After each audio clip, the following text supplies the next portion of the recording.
Guys, দেখেন আজকে দুপুরে কি রান্না করতেছি, মাছ ভাজি করতেছি আর টমেটো দিয়ে মাছ রান্না করবো। পেঁয়াজ কেটে রেখেছি আর কাঁচামরিচ। মাছ ভাজাটা হয়ে গেছে, এখন তরকারিটা রান্না করবো। মাছের তেলটা দিয়ে দিলাম, পেঁয়াজ কুচি দিয়ে দিলাম, দিয়ে সয়াবিন তেল দিয়ে দিলাম, নিয়ে দিলাম। টমেটো তরকারির তেলটা কম দিতে হয়, বেশি তেল দিলে ভালো লাগে না টমেটো তরকারি। তেলটা হালকা বাদামি কালার হয়েছে, তখন আমি টমেটোটা দিয়ে দেবো। টমেটোটা ভাজা করে টমেটো দিয়ে ভালো করে ভেজে নেব।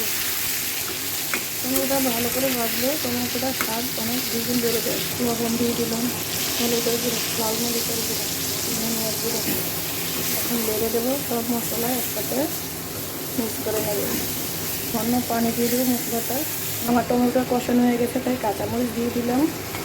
কাঁচামরিচ দিলে এবারে ভালো লাগে, অনেক খেতে ভালো লাগে। মাছগুলো দিয়ে দিলাম, আবারও ভালো করে নেড়ে চেড়ে কষিয়ে নেব।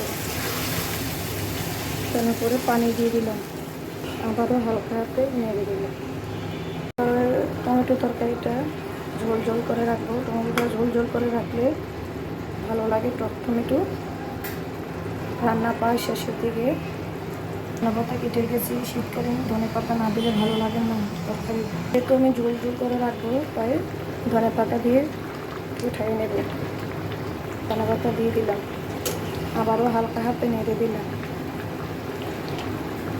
আমার রান্নাটা যদি আপনাদের কাছে ভালো লেগে থাকে, একটা লাইক, একটা কমেন্ট, একটা শেয়ার করে দিবেন। আল্লাহ হাফেজ।